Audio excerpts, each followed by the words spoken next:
Hello friends, target ऑल्टैट 100 YouTube channel में आपका स्वागत है। तो हम ई दृष्टि रिमाइंडर करंट अफेयर्स 2021 पढ़ रहे थे एंड उसमें हमारा टॉपिक चल रहा था राष्ट्रीय परिदृश्य और उस पर 3 वीडियो मैं आपको प्रोवाइड करा चुकी हूँ। आज उस टॉपिक का ये चौथा वीडियो है, तो आइए शुरू करते हैं।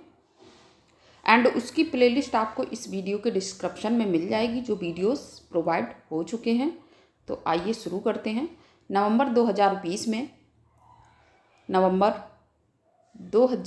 में प्रदेश के महाविद्यालयों को हाई स्पीड इंटरनेट कनेक्टिविटी से जोड़ने वाला देश का प्रथम राज्य बना उत्तराखंड। Okay, next. 6 नवंबर 2020 को किस राज्य में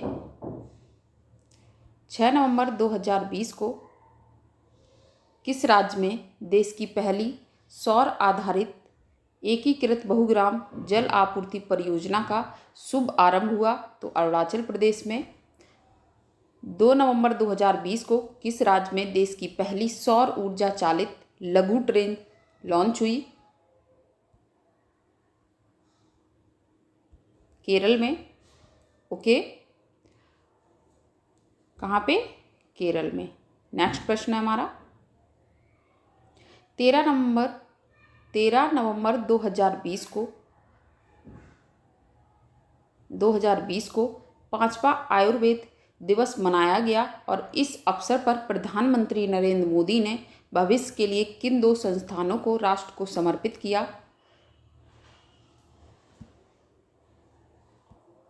institute of teaching and research in Ayurveda, okay, ITRA, Jamnagar, तथा national institute of Ayurveda NIA Jaipur को।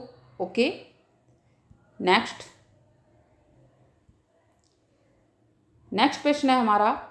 9 नवंबर 2020 को 13वें कार्बन मोबिलिटी इंडिया सम्मेलन 2020 का आयोजन वीडियो कॉन्फ्रेंस के माध्यम से किया गया और इसका मुख्य विषय यानी कि थीम क्या थी?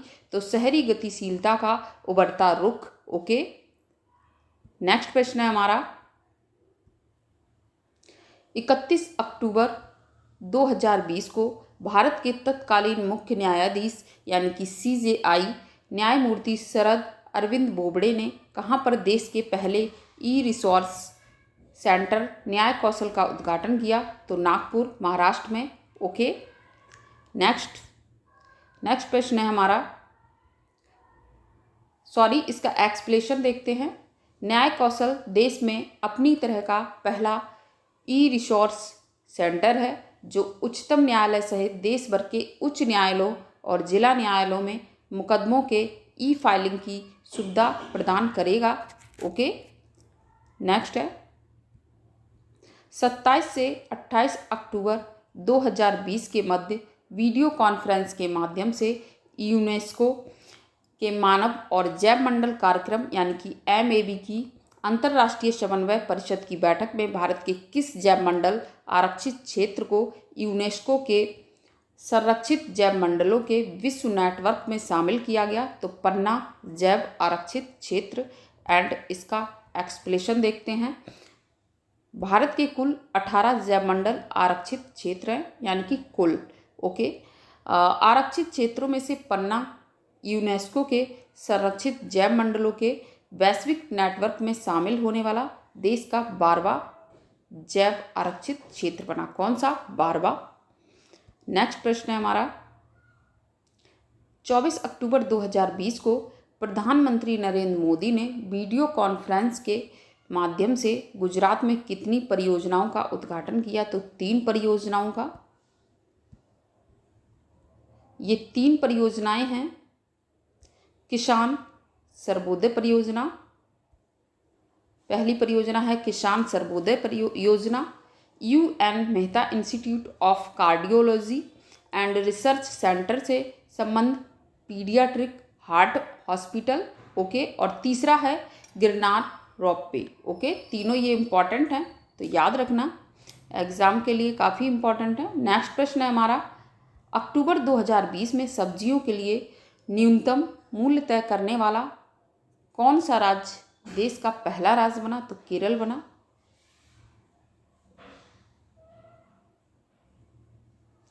सब्जियों का न्यूनतम मूल्य, सब्जियों का न्यूनतम मूल्य उनकी उत्पादन लागत से 20% अधिक होगा और यह योजना 1 नवंबर 2020 से प्रभावी हुई है।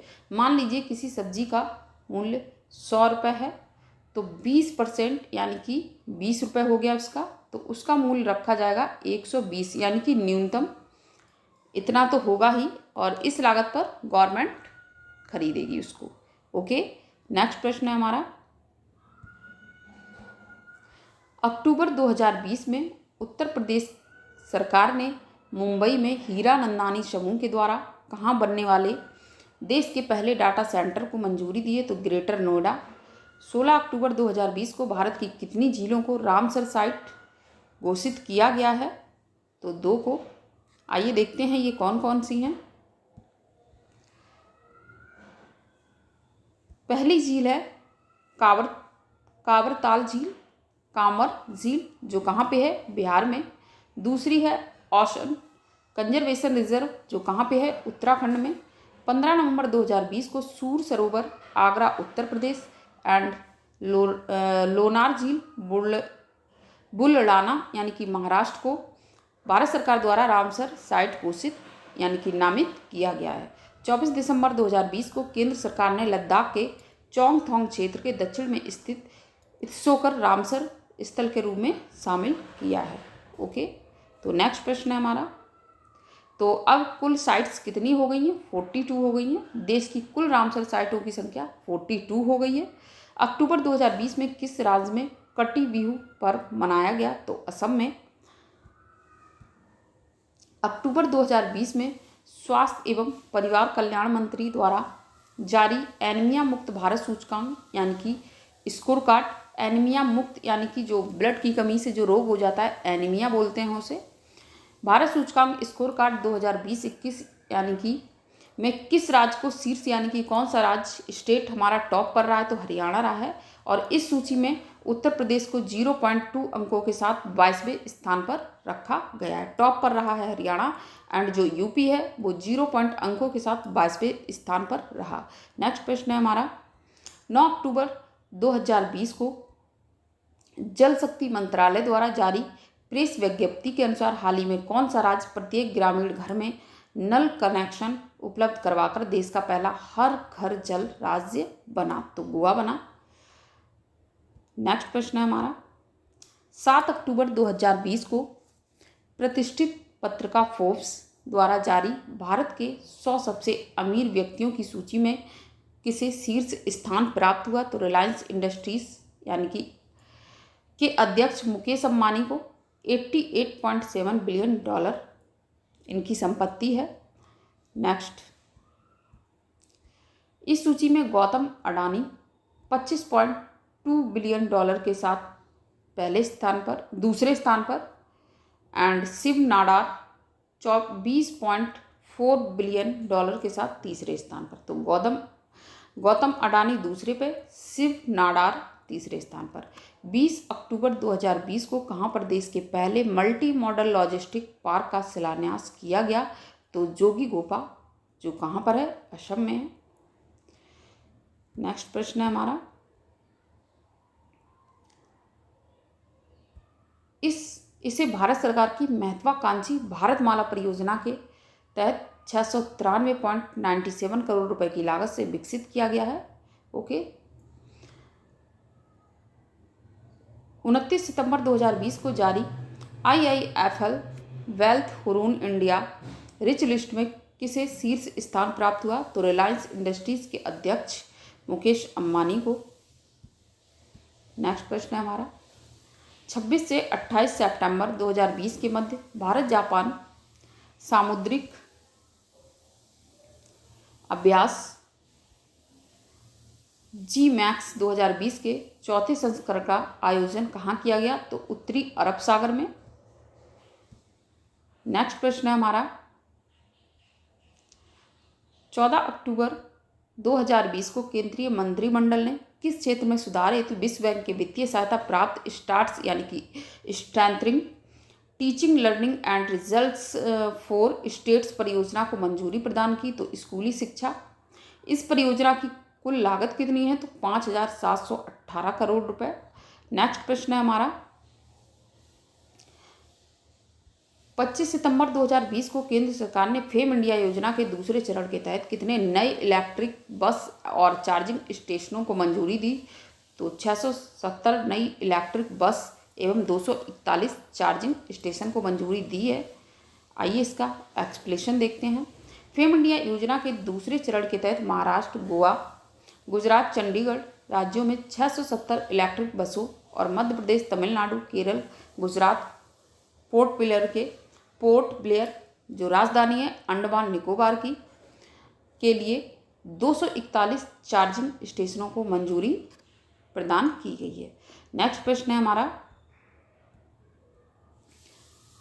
24 सितंबर 2020 को किस मंत्रालय ने आम लोगों के लिए केंद्रीकृत कृषि मशीनरी निष्पादन परीक्षण पोर्टल लॉन्च किया? तो कृषि एवं किसान कल्याण मंत्रालय के लिए। यह पोर्टल निर्बाध तरीके से लोगों को मशीनों के परीक्षण की प्रगति के लिए आवेदन करने, संप्रेषण और निगरानी करने में विनिर्माताओं को सुविधा प्रदान करेगा। नेक्स्ट है,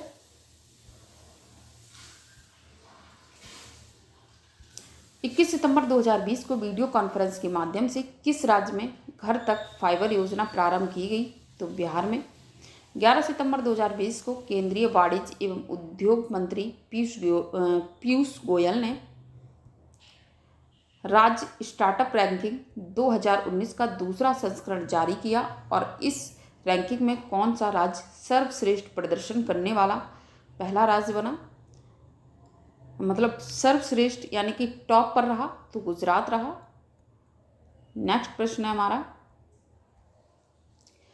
आइए इसका एक्सप्लेनेशन देखते हैं। इसमें टॉप परफॉर्मर राज्य में कर्नाटक और केरल है, यानी कि राज्यों में उभरते हुए स्टार्टअप परितंत्र श्रेणी में आंध्र प्रदेश, यानी कि जो उभरते हुए हैं उनमें आंध्र प्रदेश को शीर्ष स्थान प्राप्त हुआ और उत्तर प्रदेश भी इसी श्रेणी में शामिल है। किसमें? उभरते हुए स्टार्टअप में।